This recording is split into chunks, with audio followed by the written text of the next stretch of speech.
Bonjour, bonjour à tous. J'espère que vous allez bien. Ici votre précieux frère Romaric.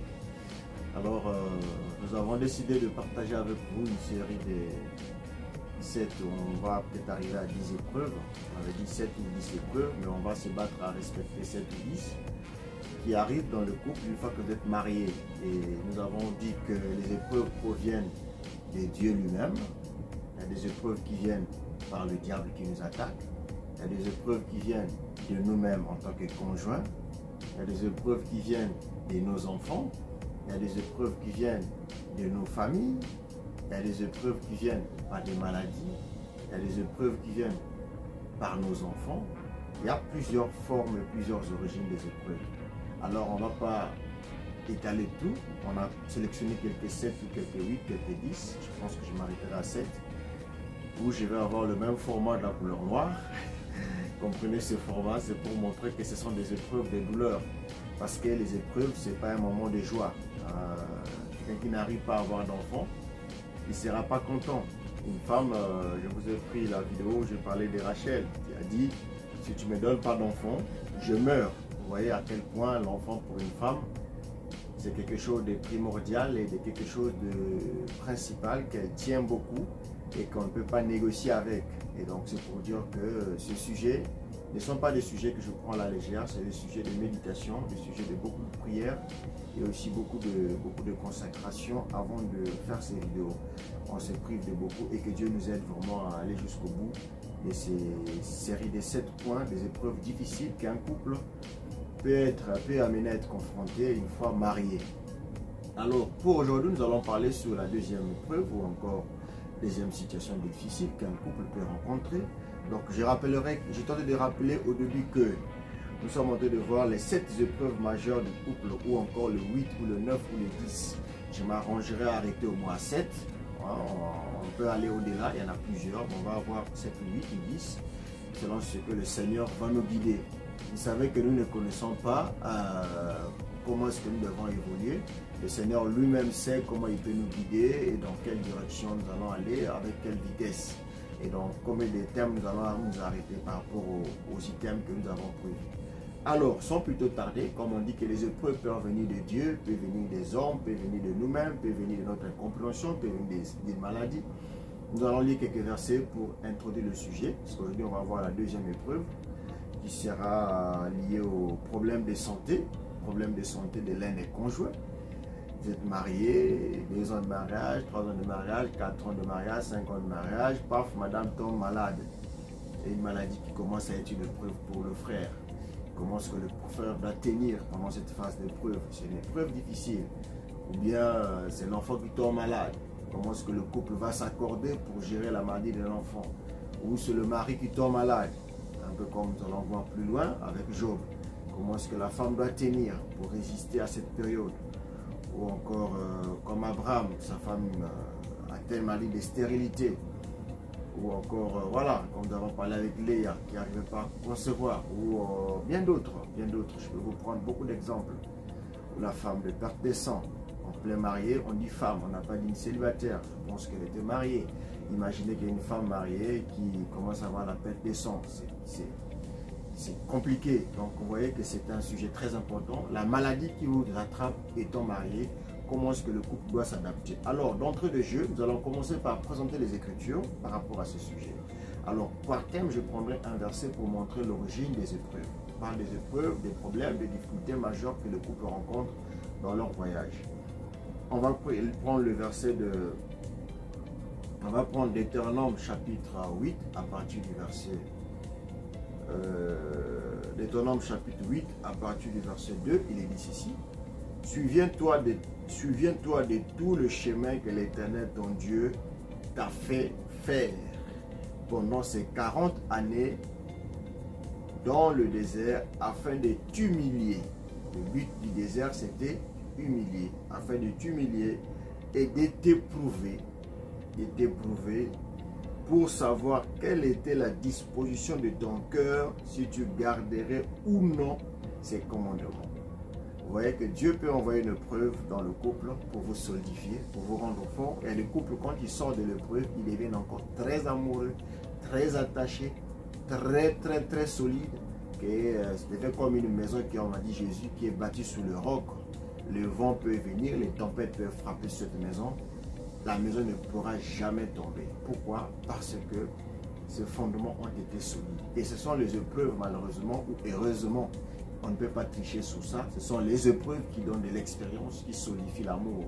Un amour qui n'a pas de preuves, un amour qui n'a pas traversé des tempêtes, c'est un amour léger. C'est comme si vous avez conçu une maison d'étage au bord du sable de la mer, vous n'avez jamais testé cela. Même de grands bateaux, de grands trucs, de grandes plateformes, avant qu'on les mette dans la mer haute, en réalité, on les teste d'abord sous simulateur, on les teste au laboratoire, mais on les met dans les mêmes conditions et proportions qu'il va vivre sur le terrain une fois qu'il sera exposé à la réalité de la mer. Donc, c'est comme les astronautes, avant qu'ils aillent dans l'espace, on leur met dans des séries de tests où ils doivent vivre dans des endroits comme s'ils étaient dans l'espace pendant des mois et des mois, et on voit comment est-ce que leur corps réagit, comment est-ce qu'ils arrivent à se comporter. Parce qu'une fois dans l'espace, là-bas, ça ne sera plus la théorie, ce sera la pratique, et on ne peut plus faire marche arrière parce que là-bas, c'est toi qui dois te débrouiller pour revenir sur Terre. Vous voyez que c'est important de comprendre pourquoi Dieu permet les épreuves. Donc, ce verset-là, j'ai donné de Deutéronome 8, verset 2, pour montrer que Dieu envoie les épreuves pour voir la disposition parfois du cœur. Quelquefois, c'est aussi pour tester le couple, pour que vous puissiez vous approcher le plus belle du Seigneur. Quelquefois, Dieu vous fait passer par cette épreuve pour rendre votre amour encore très solide. Et quelquefois, Dieu le fait pour que vous puissiez encore vous attacher beaucoup à lui et que vous ne puissiez pas oublier le but pour lequel vous êtes sur terre. Ce n'est pas remplir seulement la terre et multipliez-vous. C'est aussi faire ce travail que le Seigneur a appelé. Et beaucoup de femmes, dont la femme de Wembe, ne voulaient pas que son mari prêche. Et Dieu a même failli, elle a écouté sa mère et tout jusqu'à ce que Dieu a retiré sa femme. Et vous qui connaissez le message, vous savez cet exemple-là. Et donc Dieu peut retirer même ton homme, même ta femme, s'il voit qu'il devient un obstacle pour son royaume. Ah oui, c'est dur, mais c'est vrai. Dieu peut le retirer. Dieu a retiré le mari d'Abigail, pas parce que Abigail était une mauvaise femme. Si vous lisez, je crois, 2 Samuel chapitre 25, à partir du verset 1 jusqu'à la fin, jusqu'au verset, vous allez voir que son mari était mauvais, mais la femme était une bonne femme. Mais à cause de cette femme, à cause de l'attitude de cette femme, le mari était mort. Dieu l'avait frappé pour David. Et quand il était mort pour David, David a épousé sa femme. Vous voyez, Dieu peut retirer un homme sur terre à cause d'un roi de Dieu. Et il avait humilié David. Il avait voulu minimiser David. Il avait 10 jours seulement après avoir minimisé David, Dieu s'est occupé de lui. Donc c'était une parenthèse. Donc pour dire que les épreuves dans le couple peuvent arriver. Le problème de santé n'arrive pas qu'aux autres. Ce n'est pas parce que tu as écouté que la femme de frère Intel, ils se sont mariés et on a attrapé sa femme avec le cancer des seins, elle a été opérée, on a imputé ses 2 seins. Et comment est-ce que son mari doit vivre avec? Vous imaginez votre femme, vous étiez bien avec elle, vous allez tout le temps ensemble et elle a eu quelque chose qui vous empêche. Le même problème, accident sur le pied, on a enlevé le pied. Comment est-ce que vous pouvez marcher ensemble? Ça peut être le bras, un truc, une plaie, je ne sais pas moi. Un problème de diabète, on ampute les pieds. Quand je connais des amis au boulot, on a enlevé le pied. Ils marchent maintenant avec des béquilles. Tu n'as pas connu ton mari dans cette condition. Tu n'as pas connu ta femme dans cette condition. Comment est-ce que tu vas t'adapter avec cette nouvelle chose qui arrive? C'est une épreuve très difficile. Tu as toujours apprécié voir ta femme en forme, son corps que tu avais suivi. Mais là, tu vois que son corps que tu avais suivi, on a amputé une chose de son corps. Et c'est très douloureux. C'est très douloureux. C'est très difficile à vivre. Pour le comprendre, il faut voir passer. Il faut avoir d'abord passé par là. C'est pourquoi nous allons prendre les Écritures pour essayer de voir qu'est-ce que Dieu nous demande pendant ce moment de douleur. Moi, le seul conseil que je donnerais à un frère ou à une soeur qui aime vraiment son mari, parce que là, je parle vraiment de l'amour. Hein. Je ne parle pas en termes d'une personne qui vit ce genre de choses. Je parle en termes d'amour. L'amour voudrait, car l'amour est patient. L'amour supporte. Quand on parle de supporte tout, l'amour croit tout, l'amour espère tout. Ça veut dire quoi? Ça veut dire que dans des moments de douleur de l'autre, tu dois croire en lui, tu dois le supporter. Tu dois être capable, même si le mari a fait un AVC par exemple, et qu'il ne peut plus bouger le membre là, gauche ou le membre droit, toi tu es capable de lui faire aider. Parce que quand il était en bonne santé, il t'avait épousé. La maladie ne peut pas venir enlever l'amour que tu avais pour lui. Sinon, désolé, tu ne l'avais pas aimé. Si tu avais aimé la personne et qu'en cours de route, il a reçu un accident qui empêcherait qu'il soit opérationnel, il devient inapte, il devient inactif, il devient incapable d'exercer tous ses mouvements motrices. Toi, en tant que femme, tu as pour devoir et rôle, la Bible dit, je te ferai une aide semblable. C'est même l'opportunité que l'on puisse voir enfin ce rôle, j'allais dire, de l'aide semblable dont Dieu a dit. Si tu es l'aide de ton mari et que ton mari a eu un problème, un membre d'un côté qui s'est paralysé par exemple et qui ne peut plus se laver seul, tu peux le laver, sœur. Tu ne peux pas commencer à bouder tous les jours. Je ne fais que te laver, je ne fais que te laver. Tu me fais souffrir, tu me fais ceci. Hein? Quand est-ce que... Non, non, non, non, non. Quand tu l'avais aimé, tu ne l'avais pas trouvé comme ça. Tu es venu le trouver après quelques temps, il a eu ses problèmes. Pourquoi veux-tu ramener encore ton mari dans des choses qu'il n'a pas été à l'origine? Est-ce que tu comprends pourquoi Dieu a permis que cette épreuve t'arrive? Est-ce que tu as compris le discernement spirituel derrière la maladie de ton mari ou de ta femme? Ça peut être aussi le cas d'une femme qui a des myomes. On dit à l'homme, non, tu touches plus ta femme. Pendant une année, 6 mois, elle doit être opérée. Mais tu vas faire comment? Le frère aussi va rester fidèle, il va attendre. Il ne va pas aller tricher dehors parce que la femme est malade. Ah non, désolé. Tu as aimé ta femme est malade. Oh non, on l'a imputé ceci. Oh non, elle a un cancer de ceci, ou elle a un truc de ceci, elle a un ceci dans le pied, elle a un ceci dans le corps des femmes. Il ne faut pas la toucher, elle a été opérée. Mais mon frère, tu vas faire quoi? L'homme va rester derrière. Si on dit qu'il faut la laver chaque matin, tu la laves. Ma femme, elle a été à l'hôpital plusieurs fois. C'est moi qui la garde. On m'appelle un garde malade. Quel est cet homme qui garde? Mais tu dois garder ta femme. Je suis désolé. Même quand tu la couches, tu peux le prendre, tu la mènes à la douche, tu la laves ta femme. Tu ne pêches pas. Qui a dit aux Africains vraiment que quand tu aides ta femme, tu es devenu faiblard, tu es devenu un féminin, tu es devenu un homme qui n'a plus l'étiquette d'un homme? Non, tu restes un homme. Mais là, en ce moment-là, c'est un problème de santé. Et un problème de santé, c'est un cas de force majeure. Comprenez bien, je ne parle pas d'une femme qui t'avait menti une maladie. Après, quand tu viens dans le mariage, tu les découvres. Ah non, là, ça s'appelle, elle a usurpé l'identité, elle a usurpé une image, elle t'a dupé. Et le dupage, pour moi, c'est de la fraude. De la fraude, pour Dieu, ça reste un péché. Tu ne peux pas rentrer dans un mariage en n'étant pas transparente. Tu dois dire tout à ton mari, que j'ai un défaut corporel, j'ai une maladie ici. Il doit être libre de connaître tous les attenants et les aboutissants avant de décider de t'épouser. Si derrière tu avais caché et qu'il découvre, pour moi, il y a eu le vœu était faux. Pourquoi le vœu n'est pas faux? Le vœu est faux. Le vœu est faux lorsque la personne, partie adverse, n'a pas été informée à 100% des raisons pour lesquelles il s'engageait avec toi. Tu l'avais menti. Et quand tu as le mensonge, que dit la Bible? Vous avez pour père le diable. Quand il a été maître le commencement, il ne se tient jamais à la vérité.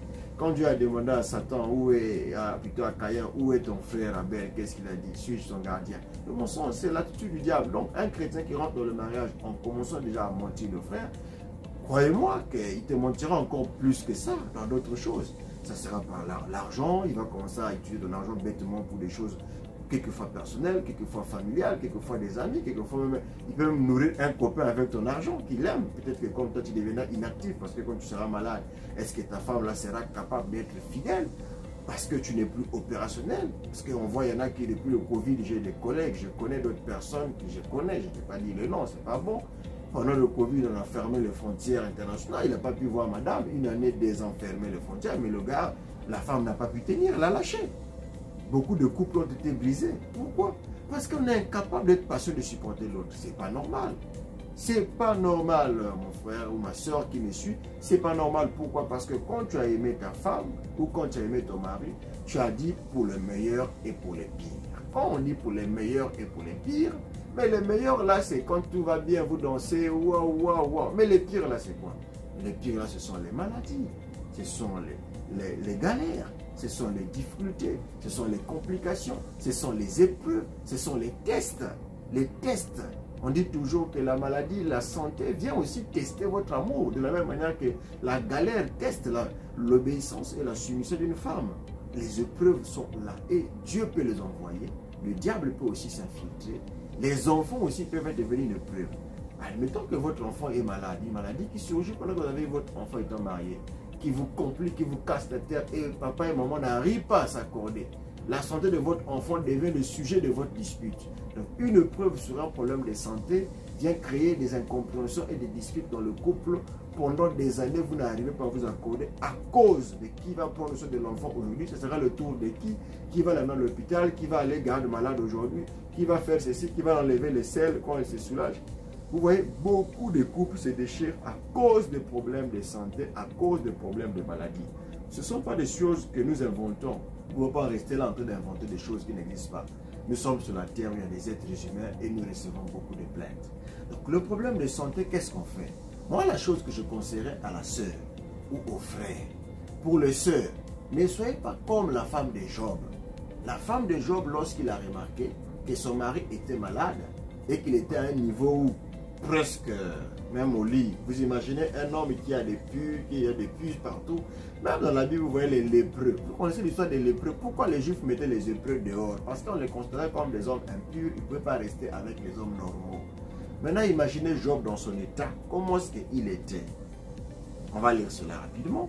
Job chapitre 2 à partir du verset 7. La Bible dit ceci. Et Satan se retira devant la face de l'Éternel, puis il frappa Job d'un ulcère malin. Satan frappa. Ça veut dire que les épreuves de maladie peuvent aussi venir du diable. Le diable peut aussi frapper, t'attaquer, pour te mettre un ulcère sur le corps. Une maladie, ça peut être n'importe quoi. Myome, hernie, gono, tout ce que vous connaissez. Toutes les maladies que le diable peut frapper sur toi pour déséquilibrer un peu votre couple pendant cette phase de maladie. Et le frère Job a vécu ces déséquilibres-là dans cette phase de maladie. Il a perdu ses enfants, c'était très choquant pour lui. Mais la femme était toujours là. Il a perdu ses richesses. Sa femme n'a pas boudé. Le diable a fini de finir tout. Il vient maintenant sur sa santé. Un homme qui pue, vous allez dormir avec lui au lit. Comment, ma soeur? Un homme qui pue, comment tu vas dormir avec lui au lit? C'est une épreuve pour une soeur. Et regardez la suite pour vous dire que ce sont des épreuves réelles. La Bible dit, il frappa Job d'un ulcère malin depuis la plante des pieds jusqu'au sommet de la tête. Donc tout le corps était rempli de l'ulcère. Et Job prit un tesson pour se gratter et s'assit sur le cendre. Verset 9. Sa femme lui dit, tu demeures ferme dans ton intégrité, maudis Dieu et meurs. En d'autres termes, sa femme avait dit, mon cher, toi et moi, le mariage était fini. Comment une femme va dire à son mari de mourir? C'est que tu ne veux plus de lui, car la Bible dit que votre amour, c'est jusqu'à ce que la mort vous sépare. Si c'est jusqu'à ce que la mort vous sépare et que lui demande de mourir, en gros, elle voulait demander quoi? La séparation. En gros, le divorce. Donc la femme de Job, face à l'épreuve de la maladie, a supporté la mort des enfants, a supporté le manque d'argent, a supporté la perte de richesse. Mais pour ce qui était de la santé de Job, et quand c'était arrivé au niveau où de la tête jusqu'aux pieds, Job ne pouvait plus. Elle a dit clairement, là je ne peux plus rester avec toi. C'est tout, simple comme bonjour. Tu meurs mon frère, tu dois partir, là je ne peux plus dormir avec toi, tu pues, je ne peux plus respirer. Combien de femmes seront capables d'aller enlever leur mari les selles? Quand le mari fait caca dans le pot, il ne peut plus se lever. Il est devenu paralysé, inapte, il ne peut plus se tenir debout. Toi chaque jour tu vas le faire pour un début. 2 jours, 3 jours, 1 mois, 2 ans, 3 ans, 4 ans, 5 ans. Tu vas commencer à prier que le mari meure déjà pour que tu te libères. Oh, quand est-ce qu'il va pouvoir mourir pour que je sois libre? En gros, tu feras comme la femme de Job. Parce que tu trouves que ça devait une charge inutile. Alors que quand le frère était en bonne santé, quand vous êtes marié, tu étais là, mon bébé, mon chouchou ceci, mon chouchou ceci, mais le chouchou est maintenant malade. Quand il était bien, tu voyais comment est-ce qu'il te faisait. Maintenant, il a eu un cas maladif. Quelquefois, les femmes deviennent même des épreuves, on appelle ça des accélérateurs des décès et des crises d'AVC des hommes, les femmes. Vous devenez des gens qui, au lieu d'être là pour aider l'autre à supporter cette épreuve de maladie qu'il traverse, mais tu deviens encore l'accélérateur de sa mort parce que tu ne supportes plus le voir dans cet état. Tu es tout dans tes archives quand il était. Oui, mais quand il était, c'était bien, non? Si tu as reconnu au moins quand il était un bon mari, qui te faisait plaisir, qui te soulevait, qui t'apportait des cadeaux, qui te faisait tout le bonheur possible que tu aimais voir. Et aujourd'hui, par cas de force majeure, une maladie le frappe. Comment est-ce que toi, tu veux te débarrasser de lui en lui proposant de mourir? Dans tes prières, même quand tu lèves, tu dis Seigneur, quand est-ce que tu vas seulement le retirer? Il souffre trop. Non, tu fais semblant et dis qu'il souffre trop. Ton problème, c'est que tu es fatigué, tu ne veux plus continuer à travailler, tu veux te libérer, trouver un autre frère peut-être qui va te prendre. Parce que tu sais, après tout, tu sais que l'homme Si déjà le côté santé te fatigue, c'est que côté lit sert. Est-ce qu'il sert encore à quelque chose? Vous pouvez imaginer Job pouvant encore faire l'acte là avec sa femme? Non. Si déjà là, il était de la tête jusqu'au plante de pied, mais là, la partie là-bas ne peut plus marcher. Donc en gros, la femme trouvait que Job ne servait à plus rien pour elle. Il faisait plus rien à la maison, il était devenu simplement une tristesse pour elle. Et du coup, elle a préféré la mort que voir ce genre de personnes avec elle. Donc très souvent, les femmes lâchent. Les femmes lâchent beaucoup. La femme a encore lâché Abraham. Abraham avec sa femme, Dieu a dit, tu auras un fils avec elle. Impatience, impatience, elle a fini par dire à l'homme, va coucher avec ma servante, va chercher ma servante, tu auras un enfant avec elle.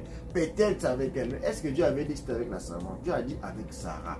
Elle a voulu, elle n'était pas patiente. Donc les femmes, quelquefois, elle a même utilisé un mot, aurais-je encore du plaisir avec mon mari? En d'autres termes, il a voulu démontrer que mais Abraham là, il ne fait plus rien, il est déjà fatigué. À 100 ans, qu'est-ce qu'il va encore faire? Vous comprenez cette affaire. Le jour où on parlera de la panne, des pannes sexuelles, puisque ça fait partie des fléaux. Quelqu'un peut tomber en panne sexuelle dans le mariage. Il était bon avant, mais après, ça ne marche plus. Et comment est-ce que ce temps va tenir avec sa femme? Ce sont des épreuves très, très, très difficiles et des choses très, très complexes qu'on doit parler. Et ces choses-là sont des choses qui détruisent les couples. Mais vous les femmes, ce que je vous donnerai comme conseil, c'est faut prendre en tant que femme, prenez la position qui est décrite dans la Bible, dans le livre de Ecclésiaste chapitre 4 à partir du verset 9 jusqu'en bas, vous allez lire. Il parle de deux valent mieux que un, si l'un tombe, l'autre le relève. Pourquoi on parle de si l'un tombe, l'autre les relève? On va lire ça rapidement. Ecclésiaste chapitre 4 à partir du verset 9 à 12, il est dit ceci. Deux valent mieux que un. Deux valent mieux que un. Parce qu'ils tirent un bon salaire de leur travail. On continue, verset 10. Car s'ils tombent, ça veut dire qu'il peut arriver qu'un tombe. Tomber peut être sur toute chose, même la santé. Tu es inactif en fait. Si l'un tombe, un le relève, un relève son compagnon. Mais malheur à celui qui est seul et qui tombe sans avoir un second pour le relever. De même, si deux couchent ensemble, là on parle du couple, là on est au lit là. Si deux couchent ensemble, ils auront chaud. Mais celui qui est seul, comment aura-t-il chaud? On parle bien de la dualité, d'unité, de se soutenir mutuellement pendant ces périodes-là. Quand l'un est froid, l'autre doit le réchauffer. Quand l'autre est malade, l'autre doit l'aider. Quand l'autre ne peut pas aller aux toilettes, toi, amène-le. Quand l'autre ne peut pas soulever le seau, rends le seau, amène-le. Quand l'autre est encore en phase de rééducation, voilà, rééducation, il a eu un accident, ceci, et essaie de l'aider dans cette phase. Quand la femme fait les marches parce qu'elle a la grossesse pour que les pieds ne puissent pas enfler, moi j'accompagnais ma femme, je me rappelle, tu dois le faire. Ça ne va rien enlever en toi, tu ne seras pas une éphémélette en faisant cela. Fais-le parce que tu le fais d'abord, un, pour ton amour envers elle, et de deux, tu accomplis l'écriture qui dit elle est une aide pour toi. Quand quelqu'un est une aide pour toi, comment est-ce que tu aimes quelqu'un et tu n'aimes pas? La Bible dit que les hommes doivent aimer leur femme comme leur propre corps. Éphésiens chapitre 4, si vous lisez l'Éphésiens, je crois Éphésiens chapitre 5, excusez-moi, à partir du verset 22 jusqu'à la fin. Bon, je vais lire ce verset. Éphésiens chapitre 5, à partir du verset 28, il est dit ceci. C'est ainsi que les maris doivent aimer leurs femmes comme leur propre corps. Celui qui aime sa femme s'aime lui-même. Car jamais personne n'a haï sa propre chair, mais il la nourrit et en prend soin comme Christ le fait pour l'Église. Car jamais personne n'a haï sa propre chair. Il le nourrit et en prend soin. Si tu vas nourrir aussi ton mari, s'il ne peut plus soulever la cuillère pour mettre à la main, il est malade. Mais qui va être la personne qui va le soulever pour le mettre? Tu penses que ton enfant, vous avez mis au monde, va commencer à déshabiller leur père pour l'habiller? C'est toi, cette femme-là, qui doit le faire. Mais il y a des femmes, malheureusement, quand les maris sont inaptes à l'hôpital, ce sont ces neveux qui vont quitter encore au village pour venir nourrir leur oncle quelquefois, qui ne s'occupent même pas d'eux. C'est toi qui as bouffé l'argent que le frère a travaillé pendant tant d'années. Et quand il est arrivé à la retraite ou bien quand il a eu une maladie, en crise, en coup de route, tu l'abandonnes à l'hôpital, tu fouilles sœur. Et tu laisses ton mari être servi par ses neveux et ses nièces. Pire encore, ce sont ses sœurs qui enlèvent les matières, les besoins des hommes à l'hôpital. Ça fait très mal au cœur. ça fait très mal au cœur, je vous l'ai dit. C'est des choses pas qu'on m'a dit, comme ça vécu. Des oncles qui ont vécu ça. Des oncles qui avaient des femmes, et les femmes à la maison fuient l'oncle malade. C'est ces sœurs qui viennent l'enlever, l'amener à l'hôpital pour essayer de voir leur frère à l'hôpital. Est-ce que vous trouvez que ça c'est propre? Que vous êtes marié avec un frère parce qu'il n'est plus en bonne santé, parce qu'il devient malade, parce qu'il devient inapte, il n'est plus capable d'agir, de se lever, il est paralysé par la maladie. Toi, la femme, tu trouves plus ton compte, tu penses qu'il ne servira plus. C'est bien. Et tu l'abandonnes et tu laisses qu'il est levé. Pendant qu'il les voit, les lever, venir l'aider là, dans son cœur, qu'est-ce qu'il pense de toi quand il partira? Quel témoignage il apportera de toi dans son cœur? Et devant Dieu, qu'est-ce que tu laisseras comme témoignage? Cet homme-là, je l'ai vu dans le bonheur, dans la joie, dans le bonheur, dans le meilleur. Mais la partie dans la douleur que j'avais promis, promets-tu d'aimer, de le chérir dans la main de la bonne? J'avais dit oui, je le promets. Donc tu le faisais pour la beauté de la voile que tu avais portée. Mais tu ne le faisais pas dans le cœur pour supporter. Il n'y a aucune maladie, j'allais dire bien, aucune maladie, sans exception. Toute maladie, tu dois supporter ton mari. Je suis désolé. Toute maladie, l'homme doit supporter sa femme. Très souvent, c'est les femmes qui lâchent très vite. Je sais aussi que vous allez dire que les hommes aussi, ok, mais très souvent, les femmes lâchent vite. Je vous ai pris l'exemple de la femme dans la Bible, la femme de Job. Je vous prends toujours des exemples. Je ne suis pas là en train d'inventer des histoires. Je vous ai pris l'exemple biblique. La femme, à un moment donné, a cédé. Et ça, c'est pas bon. Je vais vous montrer un homme qui n'a pas cédé. Quand sa femme était en difficulté, l'homme était là. Il y en a plein d'autres. Je peux vous prendre beaucoup d'exemples. C'est juste le temps qui nous manque. Mais on peut faire une étude approfondie bibliquement. Vous allez voir, les hommes vont gagner devant les femmes sur ce terrain. Les femmes lâchent vite. Lâchent très très vite. Elles ne sont pas patientes à supporter l'autre dans ces moments de faiblesse où elles voient qu'il n'y a plus rien à gagner pour elles. Ah non, non, non, non. Mais les enfants qu'il t'a donné là, quand tu vois les aides des enfants, c'est toi et lui. C'est pas seulement toi. Il y a des femmes aussi qui pensent que même les enfants qui mettent au monde avec leur mari les appartiennent, quoi. Donc le mari est un père d'oppositeurs des semences dans ton corps pour que ça soit pour toi. C'est faux. Les enfants appartiennent à leur père. Bien sûr, toi aussi tu participes, mais la sémence vient de l'homme. Toi, tu portes la sémence de ton mari. Ce n'est pas la femme qui donne la sémence. La seule femme qui a porté la sémence ici, c'est l'Église, qui est pas dans Genèse. La sémence de la femme écrasera la tête du serpent. Cette sémence spirituelle qui était le type de Marie, bien sûr, Jésus. C'est aussi le type de l'Église qui doit écraser le diable. Parce que le combat entre Christ et le diable n'a pas fini. L'Église continue ce combat aujourd'hui. Nous continuons à lutter contre des démons. C'est une bataille spirituelle permanente, continuelle. Donc voilà un peu ce que j'allais dire. Femmes, soyez patientes pendant cette période-là. Supportez. Si c'est votre enfant qui est malade aussi, accordez-vous avec votre mari et faire des tours de rôle car l'enfant vous appartient à vous deux. Et priez pour ça, n'amenez pas tout dans le charnalisme. Soyez spirituel et comprenez. Est-ce que ceci est un plan divin? Est-ce que c'est une leçon que le Seigneur est en train de nous donner pour nous tester, nous prouver? Est-ce que ceci est une chose? Car l'homme seul ne pourra rien. Toi aussi, la femme seule ne pourra rien. Tu as besoin de l'autre pour avancer. Je te prends un verset qui te le dit. Toujours dans Ecclésiaste, je prends cette fois-ci le verset 12. Ecclésiaste chapitre 4, verset 12, il est dit. Et si quelqu'un est plus fort qu'un seul, les deux peuvent lui résister. Et la corde à 3 fils ne se rompt pas facilement. Il est fort un seul, mais quand tu es deux, ça devient interne. Pourquoi deux? L'homme et la femme, il faut fermer le bloc. Soyez en bloc. Soyez en bloc. Ne vous mettez pas en colère permanente, les femmes, pour vouloir tout que coûte. Il faut que j'en finisse avec le mari parce que le mari, il ne sert plus, il ne fait plus rien. Non, non, non, non, non, non, non, non.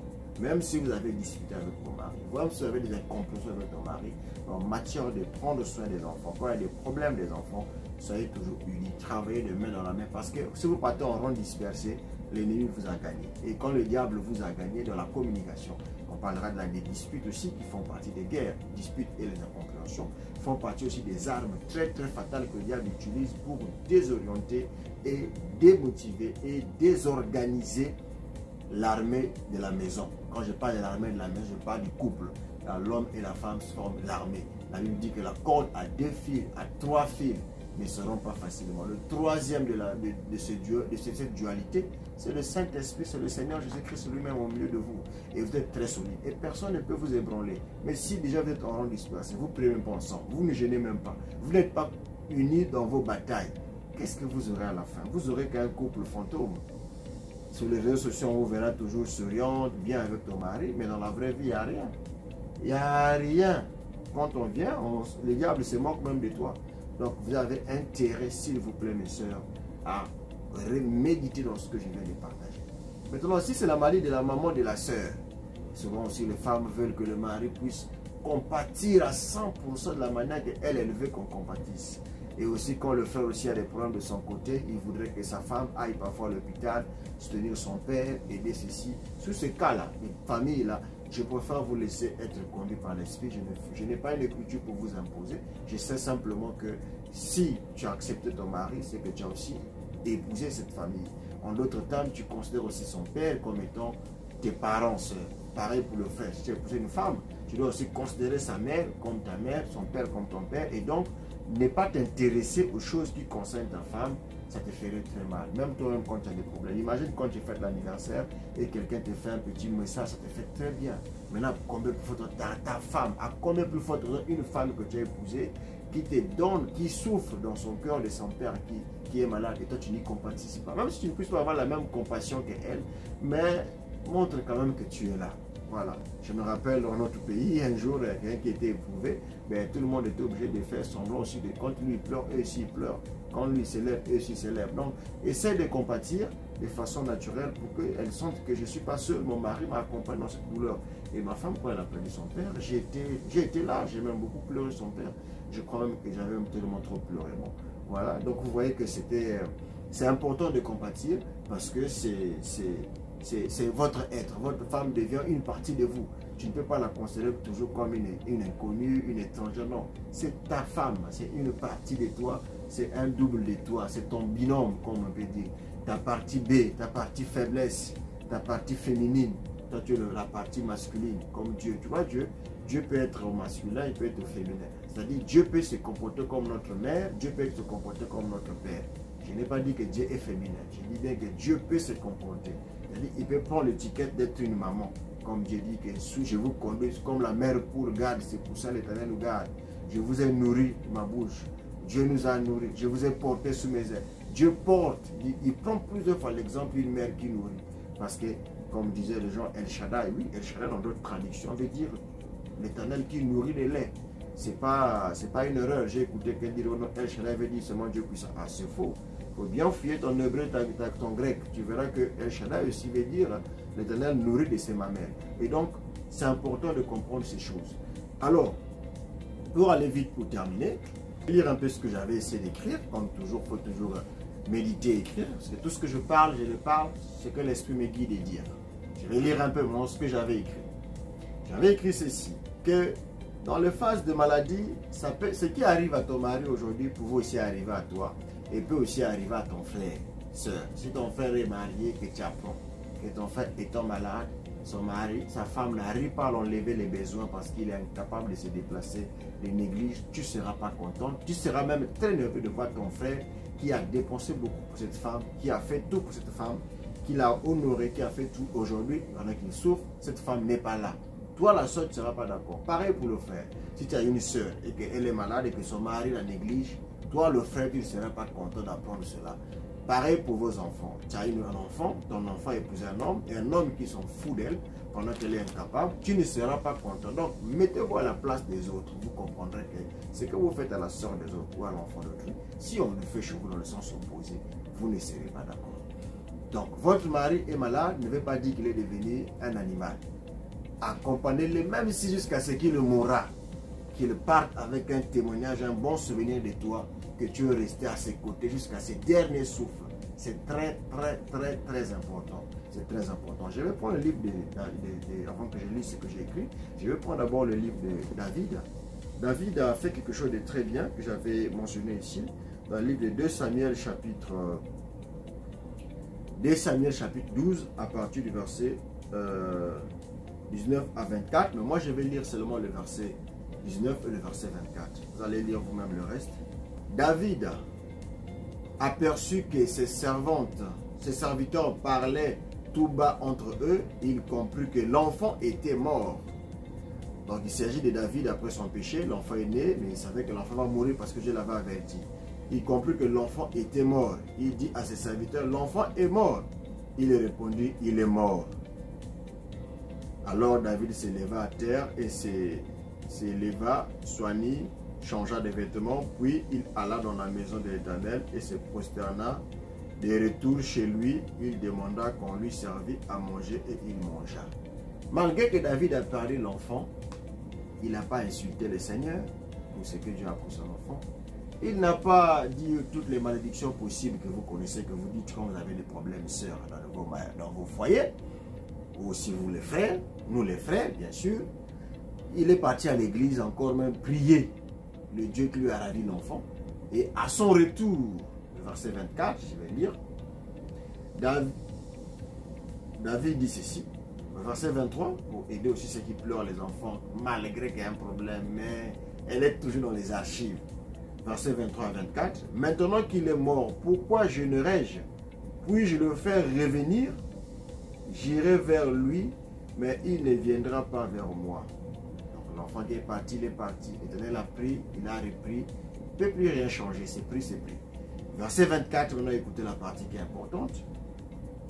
David consola Bathsheba, sa femme, et il consola Bathsheba, sa femme. Donc dans ce moment d'épreuve, des douleurs, des chicottes, des décès, des veillées, de ceci, des épreuves dures qu'ils ont traversé le couple, ma Bible à moi répète, et ta Bible à toi dit la même chose, je suis sûr, peu importe la version. Il dit ceci, David consola Bathsheba, sa femme, et il alla auprès d'elle et coucha avec elle. Elle enfanta un fils et il appela le nom, il l'appela Salomon, qui fut aimé de l'Éternel. Il consola sa femme, coucha avec, et ainsi de suite. Pendant la phase d'épreuve, soyez de plus en plus unis. Ne soyez pas désunis, ne soyez pas dispersés. Vous connaissez la femme en perte de sang? La Bible dit la femme en perte de sang. On n'a pas dit la jeune fille, femme. Imaginez cette femme-là à votre place, ma soeur. Vous avez 12 ans et elle a commencé à perdre le sang pendant 12 ans. Et la loi juive disait qu'un homme ne peut pas coucher avec une femme qui avait la perte de sang. Je suis désolé. Et elle était dans le judaïsme. Alors comment est-ce que son mari faisait pendant les 12 ans? C'est une preuve de taille pour toi, un frère bien-aimé. 12 ans, tu es marié avec une femme, mais tu ne peux pas la toucher. Vas-tu la refuser? Vas-tu continuer avec elle? Ou bien vas-tu dire que tu as été maudit par tes parents? Ou bien tu feras encore comme les disciples qui ont dit, Seigneur, cet homme est aveugle. Jean chapitre 9, verset 1. Est-ce que c'est son père et sa mère qui ont péché ou quoi? Toujours, on veut trouver les coupables. Mais quand est-ce qu'on verra d'abord la face de Dieu derrière l'épreuve? Est-ce que l'épreuve que je vis, c'est Dieu qui l'a envoyé pour manifester, témoigner sa grandeur et sa grâce dans ma vie? Quand est-ce qu'on aura la compréhension et la pensée spirituelle dans ce que nous traversons, dans ce que nous vivons? Quand est-ce que nous aurons que des réponses charnelles à toute situation qui nous arrive? Quand est-ce que nous sortirons de cette compréhension de la parole de Dieu? La Bible dit, le psaume 34, le malheur atteint souvent le juste, mais l'Éternel en délivre toujours. La phrase souvent, ou le terme souvent, ou le mot souvent, ou l'adverbe, je ne sais pas si c'est l'adverbe, vous connaissez mieux le français, ça veut dire quelque chose qui arrive constamment. Mais quelque chose qui arrive constamment, ça veut dire que dans la vie d'un chrétien, chaque fois qu'il y aura un problème, ne cherche pas d'abord à fuir le diable. Ne cherche pas d'abord à dire que c'est Dieu qui t'a chicoté. Et d'abord le discernement. Ce qui m'arrive ici, c'est quel enseignement Dieu veut me donner. Quand vous aurez cette compréhension, sœur, et très souvent quand vous êtes trop charnel, les sœurs, vous regardez que tout dans le charnel. C'est pourquoi vous voyez que les pasteurs souffrent. Chaque fois les pasteurs souffrent. Pourquoi aujourd'hui nous avons des pasteurs qui abusent de nos sœurs? Mais parce que tous vos problèmes, vous pensez qu'il y a des explications sur le pasteur. Tous les problèmes de votre couple, vous divulguez chez le pasteur. Quand est-ce que tu vas gêner d'abord pour ton mari et ta femme, ou ta femme, que tu laisseras d'abord le pasteur là que tu vas voir tous les jours calme? Quand le pasteur a des problèmes, auprès de qui le pasteur va demander conseil? As-tu déjà demandé ça? Mon pasteur, lui, il va voir qui? Penses-tu que le pasteur, c'est un ange du ciel, il n'a pas de problème avec sa femme? Il a des problèmes. Penses-tu que le pasteur n'a pas de problème avec sa femme? Il a des problèmes. Ton pasteur a des problèmes. Mais il sait les régler seul avec sa femme. Grandis un peu. Commence à régler tes problèmes toi-même. Grandis un peu. augmenter un peu ton niveau de maturité dans le mariage. La maturité dans la vie de chrétienté, c'est important. C'est pourquoi on ne se marie pas quand on est encore bébé. Parce que si tu te maries quand tu es encore bébé, moindre problème, tu vas partir voir le pasteur. Moindre problème, tu vas aller accueillir chez la maman de la sœur. Moindre problème, tu vas appeler les témoins de mariage. Moindre problème, tu vas appeler les voisins pour qu'ils viennent vous arrêter, le fait de vous disputer. Moindre problème, vous allez commencer à fermer les bagages pour aller chez les parents. C'est ça les enfants. Ouais, les enfants se fâchent vite, les enfants stressent pour rien, les enfants paniquent toujours parce qu'il n'y a pas la maturité. Mais quand on est grand, on est mature, on sait encaisser. David n'a pas accusé sa femme. C'est à cause de notre péché qu'on a perdu cet enfant-là. Et pourtant, cet enfant est mort à cause de l'acte que lui a fait, à cause de l'adultère qu'il a commis. Mais vous avez vu tous les chapitres, nulle part, David a insulté sa femme. Toi, tu m'avais poussé à pécher parce que je t'avais vu, tu te lavais dehors, c'est toi qui m'avais tenté. Non, David a reconnu sa faute. C'était fini. Et il a consolé sa femme, ils sont là ensemble. Un peu comme Adam, quand Dieu l'a chassé. Si vous lisez Genèse 4, Dieu le chasse, Genèse 3, Genèse 4, Adam connaît sa femme. Tranquille, ils ne se sont jamais disputés, que c'est à cause de toi qu'on m'a chassé au jardin d'Éden, j'étais pour moi bien avec Dieu, aujourd'hui je commence à aller cultiver la terre à cause de toi, Ève. Non, Adam n'a pas fait ça. Mais nous les frères, on manque aussi beaucoup de maturité et on manque aussi beaucoup de discernement. Le discernement est très important. Je ne parle pas de discernement prophétique et la compréhension spirituelle et analyse ce qui t'arrive, qu'est-ce que Dieu veut t'enseigner. Quand nous arriverons à comprendre cela, il y aurait moins de problèmes dans nos foyers, dans nos couples. Alors, je vais lire maintenant ce que j'avais prévu lire pour finir cette partie. Donc, problème de santé de l'un des conjoints, après vous êtes déjà marié, tu peux devenir comme l'homme qui était à la piscine de Bethsaïda, que Jésus est venu voir, qui dit, ça fait 38 ans que je suis malade, il n'y a personne pour me faire tomber dans la piscine, chaque fois que je rentre, quelqu'un vient déjà avant moi. Est-ce que cet homme était marié? Et comment est-ce que sa femme vivait avec cet homme? Question. Si cet homme était marié, où était sa femme pour aider son mari? Elle était-il une femme qui a été fatiguée d'un homme malade à 38 ans de maladie? Pensez-vous qu'une sœur peut rester avec un homme comme ça 38 ans? Nos sœurs de la Odyssée, nos sœurs d'aujourd'hui peuvent trimballer un mari qui a une maladie de 38 ans de souffrance, où il est plaqué au sol sur un lit. Une sœur du message ou de pentecôtiste va supporter ça aujourd'hui avec les réseaux sociaux. Elle va te laisser. Elle va te laisser. Mais ces épreuves n'arrivent qu'aux autres. C'est ce qu'on pense. Ces épreuves n'arrivent qu'aux autres. Non, tu es encore jeune. Tu ne connais pas ce que l'avenir te réserve. Voilà pourquoi on dit toujours dans le meilleur et dans le pire. Il faut que quand tu t'engages, tu dois savoir que je rentre ceci. Toute la beauté que je vois là, ça peut partir. Mais est-ce que j'ai épousé le visage, ou j'ai épousé le caractère, ou j'ai épousé l'être là, la personne de cette femme que j'ai aimée? Est-ce que c'est le physique, ou est-ce que c'est la personnalité que j'ai épousée, ou est-ce que c'est le caractère divin que j'ai trouvé en elle? Voyez-vous? Donc, prenez le temps, sœur, prenez le temps, frère, de penser à ces choses. Le Seigneur vraiment vous bénira. Donc, on va continuer. Donc, des fois, la maladie peut surgir après que vous étiez déjà marié. Vous n'avez pas prévu cela. 2 ans de mariage, la sœur, problème, cancer, ceci, les seins, coupé, amputé le pied, le frère AVC, paralysie, impossible de marcher. Frère, on va enlever, bon, hernie, on doit opérer ceci, mais le frère ne peut plus. Qu'est-ce qui se passe? Comment tu vas te comporter? Tu tombes comme la femme là que j'ai dit, perte de sang dans le mariage, 12 ans de souffrance, myome, les kystes, toutes ces choses que vous connaissez, les sœurs qui arrivent dans les troubles. Comment est-ce qu'on fait pour vivre en tant que frère? Ça demande de la maturité, de la grandeur et surtout de l'amour. Voilà pourquoi tu dois épouser la femme que tu as aimée. Ah, c'est que tu as vu le visage. Parce que tu auras toujours vu notre visage plus joli que ta femme. Et comment est-ce que tu seras? Vas-tu commencer à regretter ton choix ou vas-tu supporter ton choix? Ou vas-tu seulement dire, pourquoi j'étais pressé? Fallait attendre encore un tout petit peu. Vous voyez, c'est très, très, très important. La femme de Job nous a montré ses limites. Ce ne sont pas des choses à suivre, c'est des choses à prohiber que nous déconseillons. Cherchons des femmes qui ont des caractères, des femmes qui ont des caractères, comme était la femme d'Isaac. Elle n'avait pas d'enfant, mais nulle part dans la Bible nous avons lu Rebecca faire de problème. Elle ne s'est pas plainte, elle n'a pas boudé, elle n'a rien fait.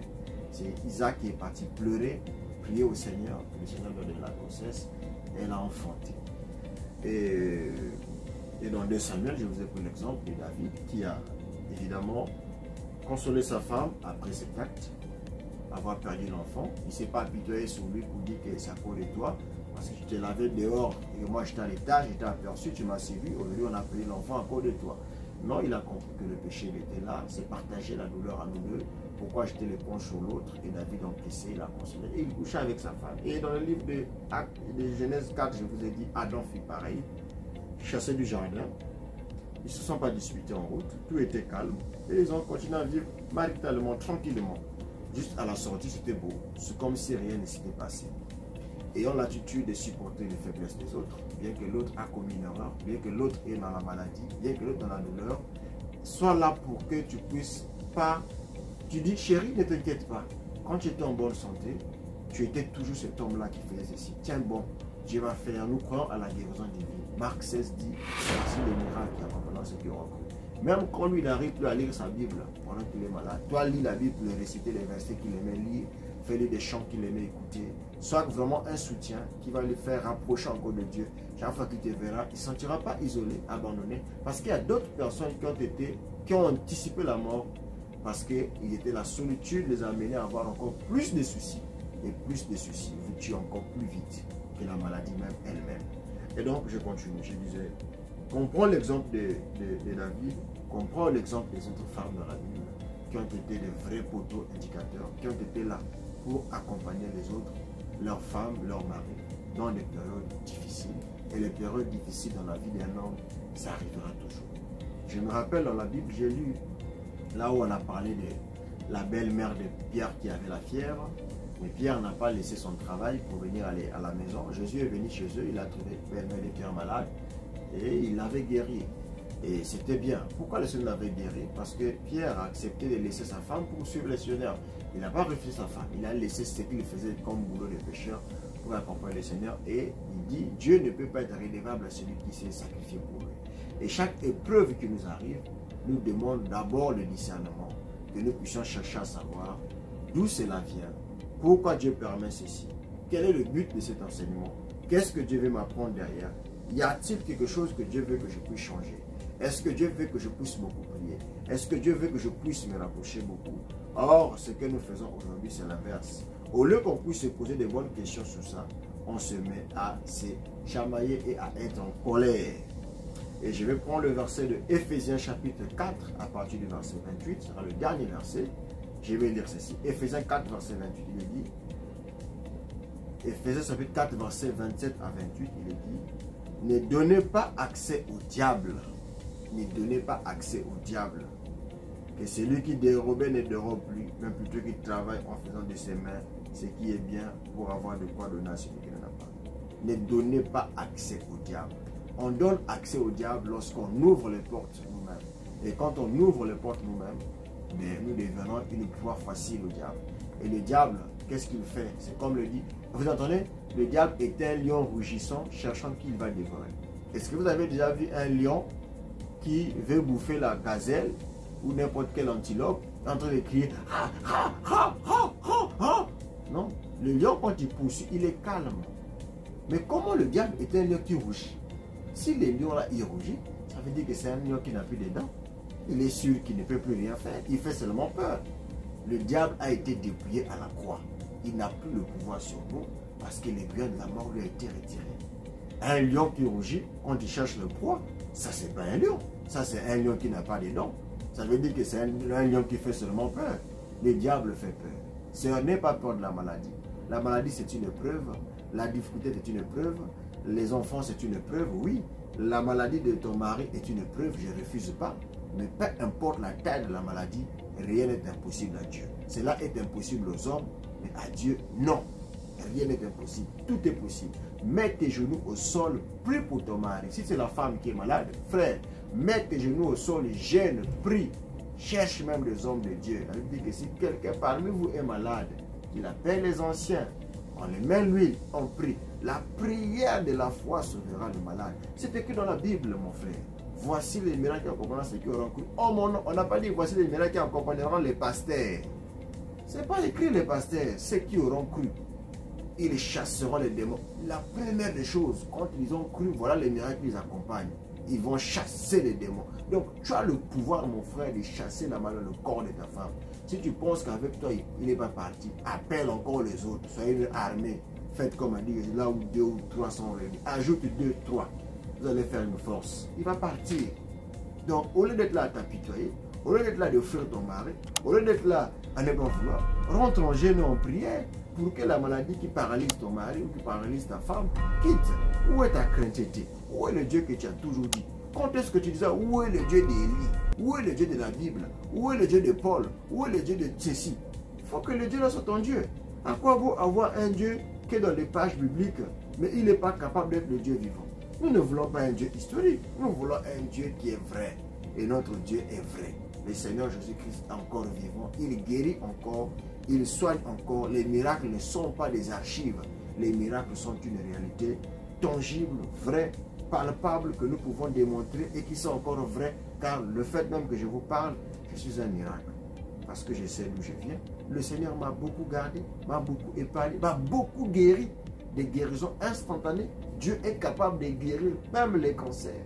Dans ce temps de la fin, nous avons eu des cas de cancer qui sont guéris, des cas de sida qui sont guéris, des cas de gens qui ont des maladies incurables que le médecin avait dit, toi tu ne mourras pas. Nous avons des témoignages énormes. Donc notre Dieu n'est pas mort, il est encore vivant, il est capable. Donc peu importe la taille de cette maladie ou de cette épreuve qui fréquente votre maison, que ce soit l'enfant qui est malade, que ce soit le mari, que ce soit ceci, mets tes genoux au sol, transforme ta maison en un lieu de prière, un lieu de pleurs, jeûne et prie, jeûne et prie, jeûne et prie, jeûne et prie.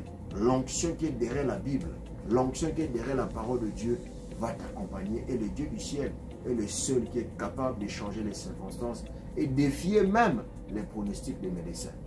Que Dieu vous bénisse. C'était la deuxième partie parlant des épreuves dans le couple. La deuxième épreuve qui était une maladie qui surgit en plein vie de couple, peut paralyser et entraîner un déséquilibre jusqu'à amener un divorce. Que Dieu épare les divorces dans vos couples et que Dieu apporte surtout la compréhension et que l'incompréhension ne puisse pas profiter derrière la maladie et que vous ne puissiez pas surtout anticiper la mort de l'autre parce qu'il est malade. Non, que ce ne soit pas l'occasion par la maladie que vous l'anticipez dans des suicides. Non, que vous soyez la personne qui le remonte le moral et qui le rassure que ne regarde pas ta condition physique. Même si ça fait encore mal, on a prié, ça va aller. Car les signes même qui font mal prouvent que la guérison est en route. Que Dieu vous bénisse, que Dieu vous bénisse vraiment. Prochainement, nous continuerons encore sur ce même format, toujours de la couleur noire qui typifie les épreuves qui sont les douleurs. Nous sommes en train de parler de ces choses avec beaucoup de douleur, je vous assure. Que le Seigneur Jésus-Christ vous bénisse. Shalom à tous, merci pour votre suivi et merci surtout de votre abonnement et merci d'avoir partagé ceci. C'est que ceci aide un couple, aide un frère, aide une soeur. Que Dieu vous bénisse, que le Seigneur Jésus-Christ soit toujours avec vous. À très bientôt. Shalom.